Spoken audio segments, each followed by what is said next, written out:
Hi guys, good morning. Welcome back sa YouTube channel namin ni Papa Bits. Ayan, maaga pa tayong gumising dahil maaga tayong mag-operasyon ng labahan. Ayan, isang araw lang po tayong nawala.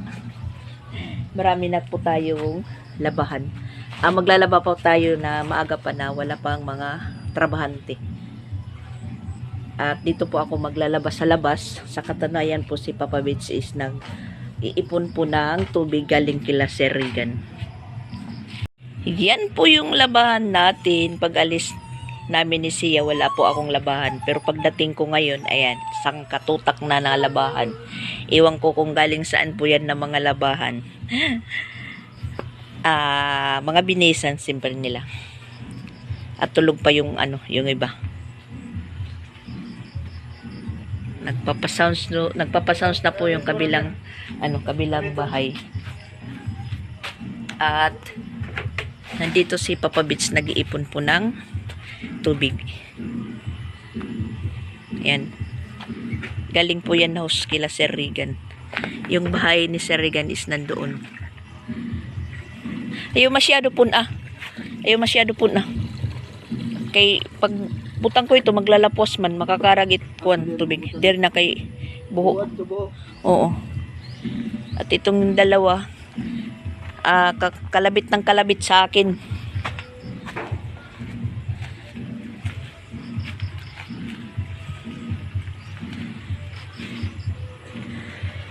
Tulog pa yung tatlo. Siksikan sa pagtulog. At yung kay Papa Bits dito. Mas maluwag pa po kay Papa Bits dahil dito po siya sa kama ni Jing.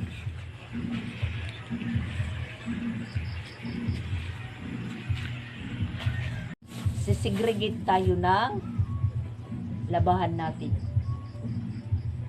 para makapag-umpisa.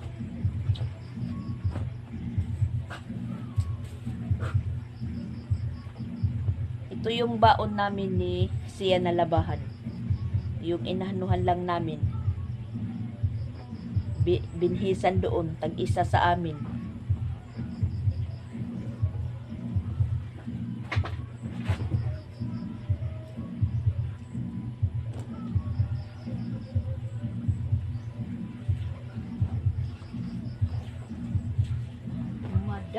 Madami. Bakit madami?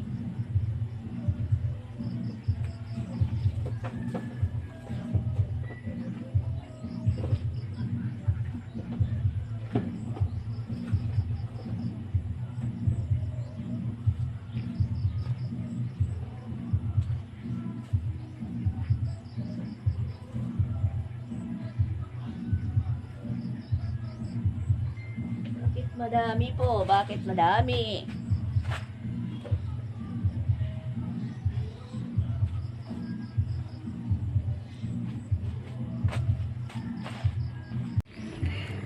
Para-paraan lang para po tayo laba. Hindi po tayo matambay.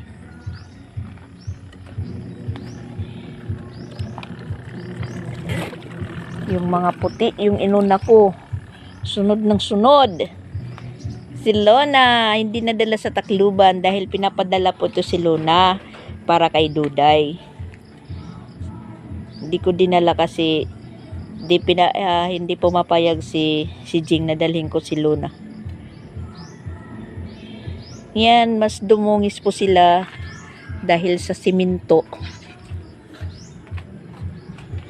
Walang choice. Madumi po kami dito ng galing sa pagtitibag, maabog. Yan na lang po yung space ng puso namin. Yung poste nakadikit po sa puso. Pero may allowance pa para magbomba. Bali yung namin dito na lang. Maluwag pa rin. Pag tinanggal tong yung pinaka nila pundasyon, pinaka frame para sa pag ng poste, maluwag pa rin po siya. Ang kaso lang nito is Parang sisikip kami dito. At delikado yung itong niyog pag naayos na. Yan, tatanggalin po naman namin yung yung halaman na yan. Yung niyog yung delikado kasi tapat na po tayo dito. Yan, tapat na po tayo sa niyog pag maglaba at pag magbubomba. At hindi pa rin po gumagana yung motor dahil wala pang tubig, pero dito na po sila sa puso kumukuha ng tubig pag nagmamasa. Yan. Pero parang siya, parang may sumisingaw. Si Sir Regan po yung nakakaalam niyan dahil siya po yung siya po yung naggawa diyan. Siguro mga mamaya ngayong araw matatapos na tong CR. Magigiban na po itong dating CR. Makakapag na po sila dito. Lagay ng hollow block.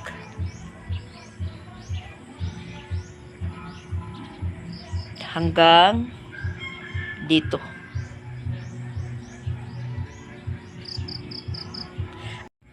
Habang may sinalang po tayo, ayan, magkape muna. Katabi ko pa yung labahan na dikolor at yan gising na si Chrislyn. At si Papa Bits, kanina pa siya nagkape. Dahil maaga pa po siyang nagising. Yan si Chrislyn. Hi guys. Nagpapapak ng gatas. Alakskan? Alaska. Papa Bits. Hello mga guys. Well, maaga pa, wala na po siyang damit. Mabuti yan para walang walang labahan. Pawisan tayo ng maaga. Pinagpawisan na po siya maaga pa. Sana hindi tayo maabutan ng sikat ng araw dyan sa pwesto natin dahil mabilis yung takbo ng araw. Kasi sobrang init, napakainit po ngayon. Tapos na po yung malakas na ulan. Matinding init naman po yung natin. Napapala. So, ayan po guys, tanghali na. Nagretiro na po yung mga trabahante para mananghalian. Ayan, nakag-umpisa na po silang mag-pile dyan ng hollow block. Tapos, nalagyan na po ng porma dito para magbuhos sa isang poste. Ayan. Pagbuhos na lang po din ang kulang.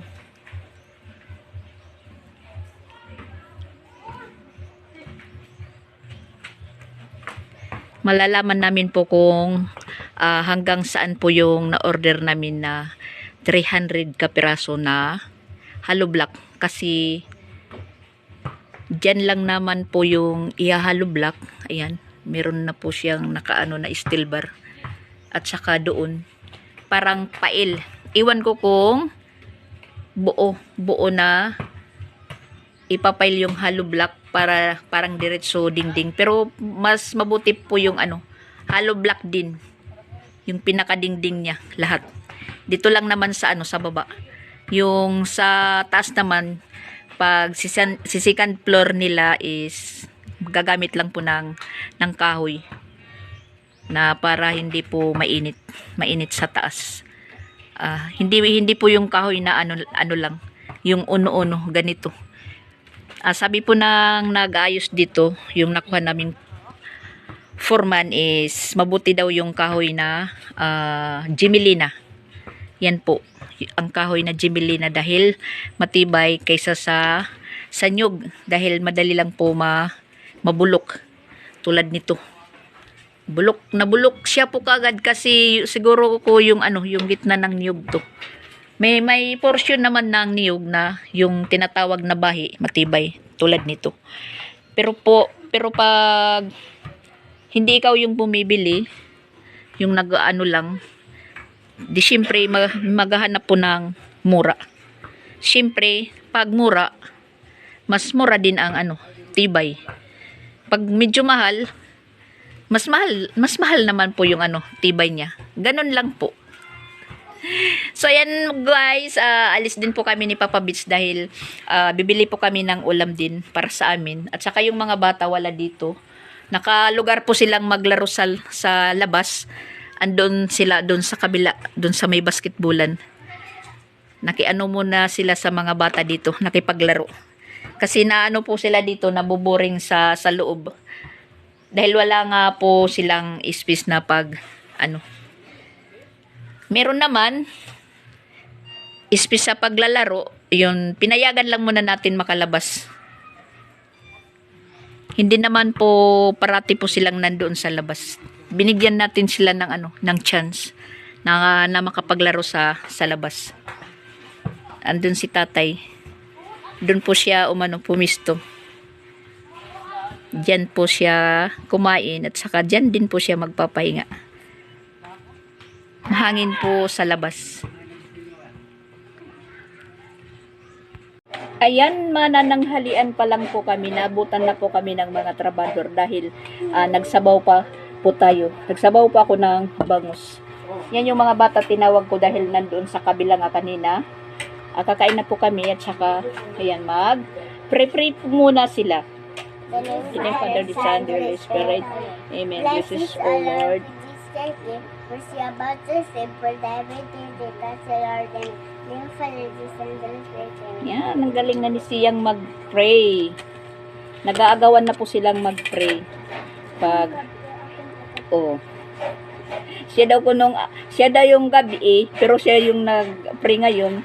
Si ate daw yung umaga. Gabi. Gabi? Ako. Aga. Ayun pala, ako pala yung nagkamali.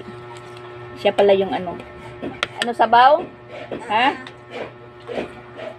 Tapos isda, madak. No, sabaw at isda.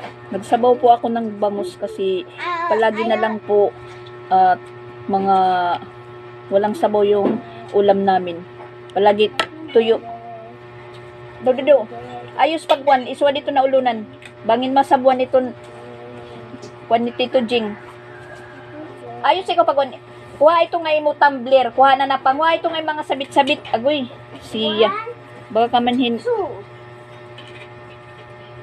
Nag-agaw kami ito nga kuan. Tangkuan na nito siya. Kansiya na ito. Kansiya. May dapat usod, di ba, ate? Adto tako. Hirap yung pagkain na walang misa. Madak na yung sapa. Ayun, ito, ate. Sabaw. Yan. O sige, ayan. Okay na ito. Basta di lang mahuwad at sabaw. Basta di lang mahuwad. Okay na yan. So yan po guys. Kain muna kami. Tinula with sili. O sige. Ikon na lang ito dahil sapin. Didad. Ilan eh.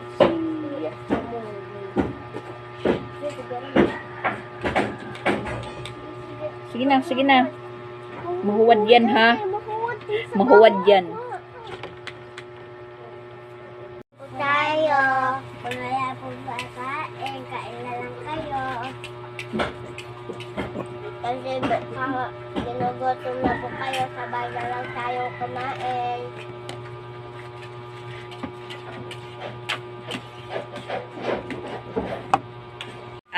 Another retero na naman ng mga trabahante natin. Sabado. Slide. Nag-slide si Sia. Nag-slide.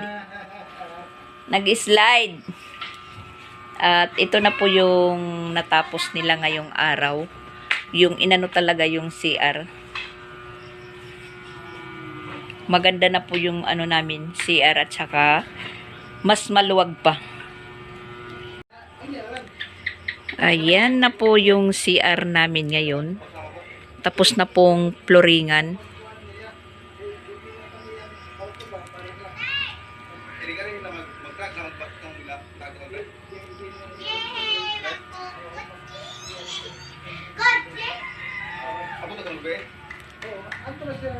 Okay, karan? Ano na? Sa barko? Oras ka karon. Tumingi si Sir Regan ng panggatong.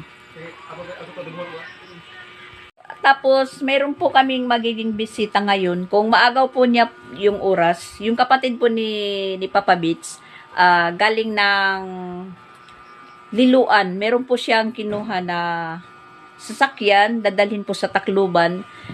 Tapos, doon po siya sasakay sa dry dock. Bali, mamayang gabi yung, yung biyahe. Kung makuha po niya yung oras na magpunta pa dito dahil medyo malapit lang naman yung Danau at saka dito sa Sugod, kung hindi po siya mapagod, nakarating na po siya ng dry dock at saka nagbo-booking po siya, tapos ilulugar lang muna yung sasakyan na kinuha niya, yung six wheelers, hindi ko alam yun, basta ganun. Sabi ko sa kanya, kung malaki po yan, wag mo na lang dalhin dito sa Sugod dahil mahirapan po siyang mag-backing. Pwede naman po siyang mag-commute papunta dito, madali lang naman. Sinabihan ko siya na baba ka lang, sabihin mo lang na iskina ng Patag, diyan ka talaga ibababa.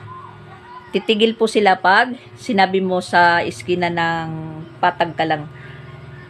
Ewan ko kung maagaw po niya dahil yung oras po is mag-aalas 5 pa lang naman. At yung biyahe ng barko mamaya pa namang alas 10 or alas 10:30. Medyo mahaba pa yung oras yung hihintayin niya doon. Sabi ko sa kanya, punta ka lang muna dito para naman makakain po siya or makapagpahinga saglit or makabisita dito sa amin. Inimbitahan po namin siyang magdiretso dito. Tapos, kaninang tanghali yata siya dumating dito. Sa daw po siya dumating sa Palumpon. Siguro kahapon ng madaling araw po siya nagbiyahe dahil sa Palumpon po siya nakababa galing ng Tacloban. Tapos natingnan ko lang po yung cellphone ko na meron po siyang 3 missed call. Hindi ko naman po napansin kasi busy nga po ako kanina, nandun ako sa labas. Hindi ko po narinig dahil nagpapasound naman po si Papa Beats, hindi ko narinig yung pagtunog ng cellphone ko kung may tawag. Nandun po ako sa labas.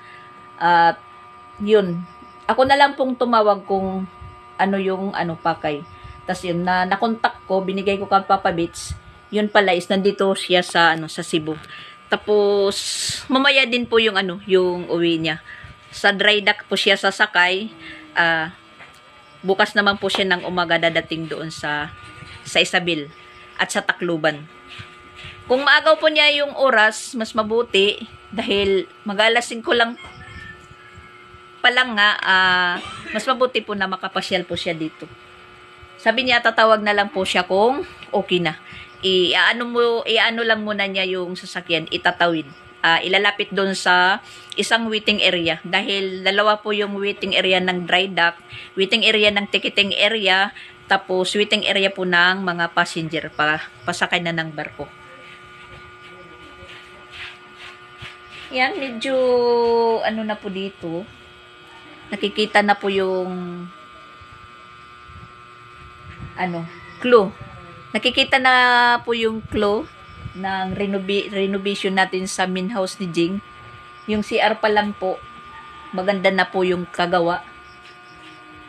Siguro sa Lunes, bukas, linggo naman, walang trabaho, medyo masisison po yung yung flooring.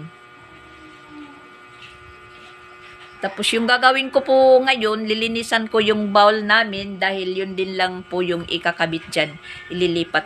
Wala pa pong budget pang bowl. Yung dating bowl lang namin po yung ililipat dyan. Kaya sabi ko kay Papa Beats, bili po tayo ng muriatic. Hindi naman po madumi yung yung bowl namin. Yung gusto ko lang mailipat na mas malinis pa. Nakakahiya po sa mga nagtatrabaho. At saka nagsaing na lang po tayo. At mayroon naman po akong nabili kanina din na isda, burot. Iba yung bangus na tinula ko kaninang tanghali. Balak ko po is paksiwin. Paksiw na burot. Lininisan ko lang muna dito. Kasi maraming mga bato-bato at saka buhangin kanina dahil sa pag dadaan. Dito po si Regan dumadaan, may bitbit na simento na minasa, pero naglagay lang naman si Regan dito ng plywood na apakan niya na para hindi po magkasimento yung tiles. Malinis po yung nila, trabaho. At dito na po yan. Nilagyan na po yan ng simento. Nabuhusan na po yan. Yan, tingnan nyo ang diferensya po ng CR ngayon at sa dati naming CR. Kasi yung CR namin, pang isang tao lang talaga. Yung allowance po, pang isa lang talaga. Yung bali magiging bowl, nandyan sa gilid, hindi sa gitna.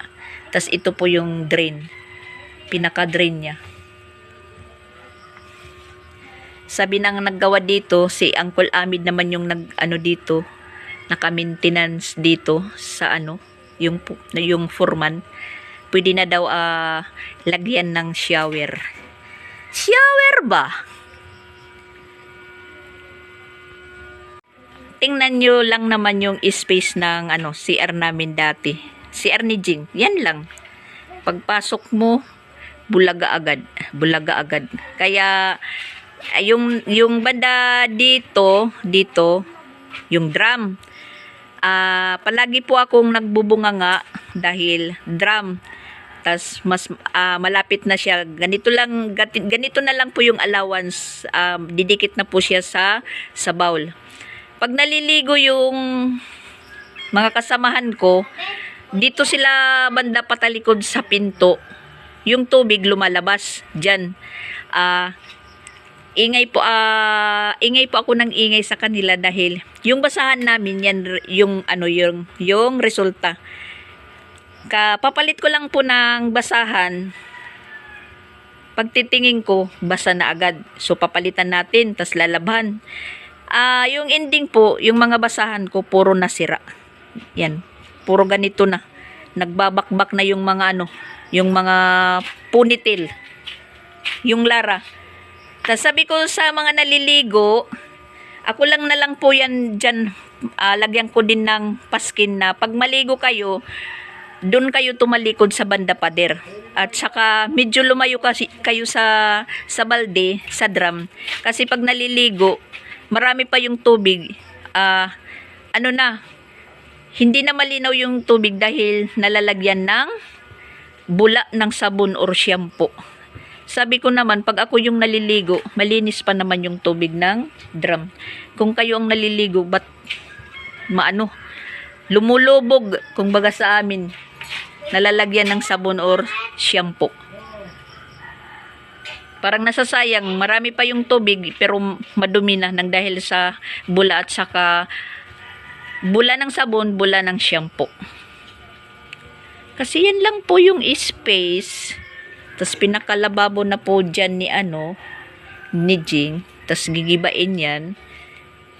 Ika nga, sayang yung pera ni Jing dito na Pero wala po tayong magagawa dahil talagang papalitan. Dahil nabulok agad. Kung hayaan lang po natin na bumagsak yun, mas lalong lalaki ang gastos dahil may masasaktan tapos magpapayos ng bahay.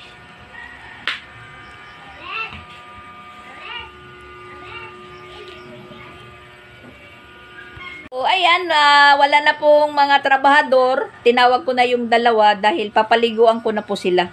Nakakaligo lang po kami kung tapos na po yung pagtrabaho nila dahil magkakadumi pa kami ng palaging pasok labas mabuti na yung wala na po sila, wala na nagtatrabaho, saka kami po maligo. At para hindi magastos sa tubig. Tapos na naligo yung dalawa. Yan, mga presko na.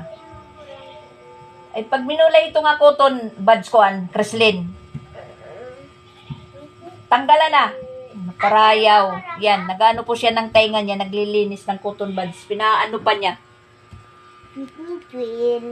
Tas, yung ginagawa ko naman, magpapaksiw tayo ng burot.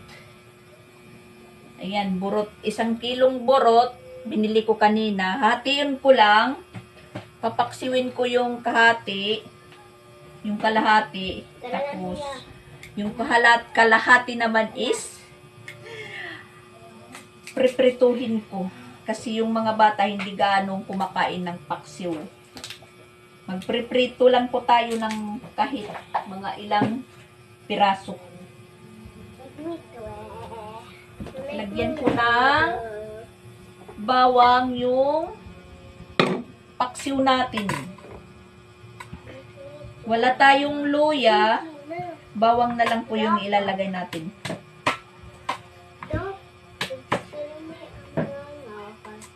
Ano tamo? Tara, uli na kita. Gusto mo na tingnan ito kung nakabos na. Kamama, anak ko yun. At hindi yata makakapasyal yung kapatid ni Papa Mitch dito dahil na gabi na. Yung biyahe. Baka magpapahinga lang muna siya doon sa sa dry dock. Pwede naman pong magpahinga doon. Yung pag-uwi nga namin ni Sia doon sa Tacloban, kunti lang po yung Si mama? pasahiros. Nakahiga po kami sa sahig. At tsaka nagdala talaga ako ng pangbanig. Nagdalawa po ako ng malong dalawa para may mahigaan kami. At nakatulog si Sia. Nakatulog sa barko. Tapos nagising po siya dumating kami sa Isabel, nagising po si Sia nang sabihin na po na standby, standby, standby. Tapos nagising po siya at bigla po siyang bumangon. Sabi niya, ang sarap daw ng tulog niya. Ang sarap ng tulog niya sa barko. Pagdating sa bus, ayun, Sumuka. doon na po siya bumigay. Ate, kaya ka maalam sumukay ako. Kasi suka po siya ng suka. Waray? Pinasukan siguro ng ng lamig. Dahil maagang-maga pa, madaling araw na po, bukas yung bintana. Yung hangin, nakaano po sa amin. At na-miss ko po itong burot. Waray na siya. Yun, dun nga sa Manlurip, yung namin, yung ulam, paksiw. Gabi nang papauwi na po ako. Ang sarap ng kain ko. Kasi burot. Inubo ko, taka na. Inubo. Mama da. Pinaksiw lang po sa suka. At saka bawang. Yun lang. Uy. Ate. Tagalan ko sa... Para na sila. Paksiw. Lamit. Ano? Ikaw yung ba? No? Nasino ni Londo? Tara siya, upot kita kay... Lilituran kita. Hoy, ayaw! Sige, lalaban. Suka. Sige, lalaban kita. At lagyan po natin ng Sukaan ka na. Namatay ka na. Kaya magsuka. saan na ba yung ko? Nagkainin ka niya. Sibuyas. Maaram at nagsaring niya akong mama. Sige. Nakatulog si Sorry, Tuan. ate. Nakatulog si Papa Bits. Correct. Dahil hindi po siya nakakatulog sa tanghali.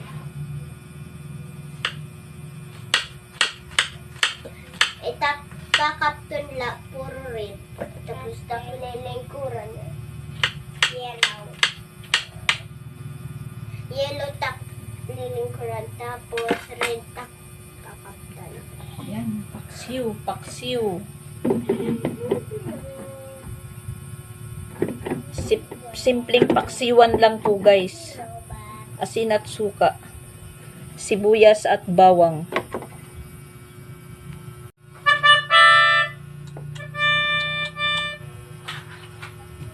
Ayan, burot.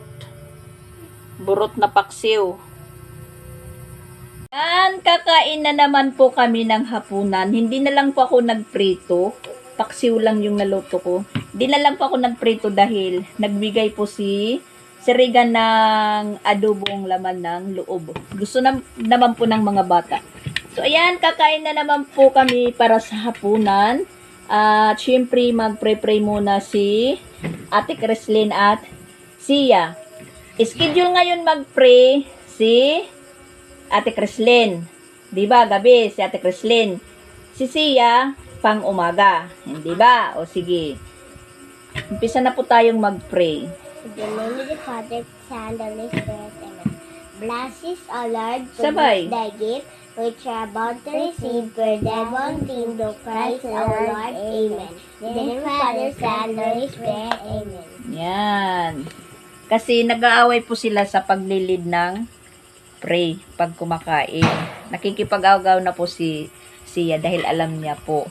Yun nga, sabi niya, siya po yung nag-schedule. Sa umaga siya, yung atin niya sa gabi. Pero pag hindi po nababantayan kung sino yung mag-pray-pray, mag-aaway sila.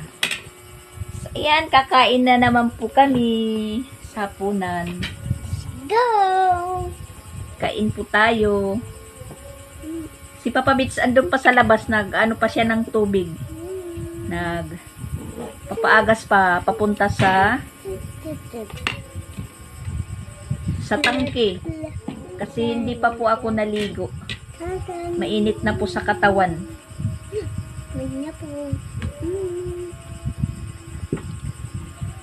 Tsaka meron pa kaming tirang tinulan na bangus kanina. Isang peraso na lang. Para kay ano na lang yun, kay Sansan. Sinakay na kayo. Sikuha na lang kayo dyan ng ulam. Kutsara. Kutsara. Okay. Magagalit yung nanonood dyan. Kinakamay nyo lang, hindi kinukutsara. May kutsara naman. Magagalit na naman yung nanonood dyan dahil hindi kayo sinasaway. Hindi kayo training. Wow.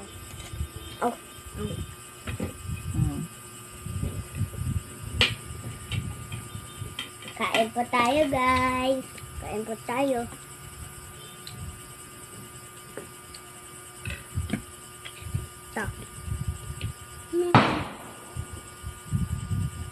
Meron na pong nagpapaputok dito. Yung mga bata gumagawa na po ng lantaka. Lantaka yung yung tawag namin doon sa kawayan na binubutasan tas nilalagyan ng gas, iniihipan tas yun, sinisindihan, pumuputok. Pero ngayon yung uso na yung lata. Yung lata tas ini-sprayhan ng fluid. Yun. Malakas yung malakas yung yung putok. Yun po yung uso ngayon, gumagawa yung mga bata. Lata na dinudugtong-dugtong, tapos nilalagyan po ng electric tape. Tiyak may mga tatay na naman po ngayon na magagalit kasi magkakandawala yung mga electric tape nila. Kasi binabalot yun. Tapos ini-sprayhan po ng fluid, ng pang-lighter, basta fluid para pumutok. Ini-sprayhan tapos iwinawas-iwas bago sindihan.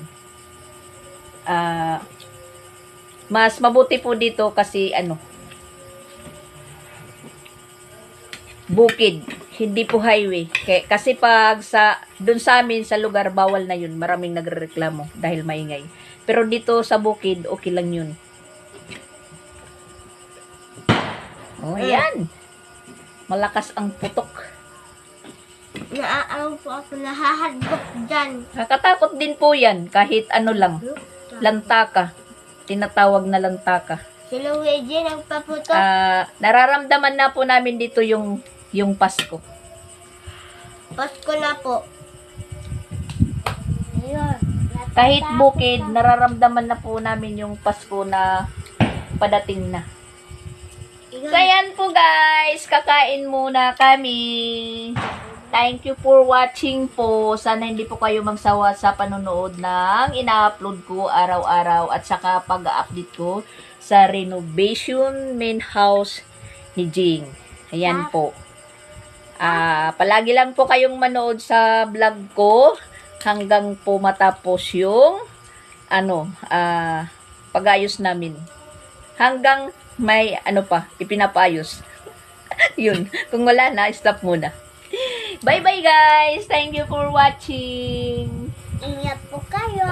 Ingat po kayo. Ingat po din kami. I love you all. Click the notification para updated kayo sa YouTube channel ni Mama. Okay, yan po. Bye-bye. Goy.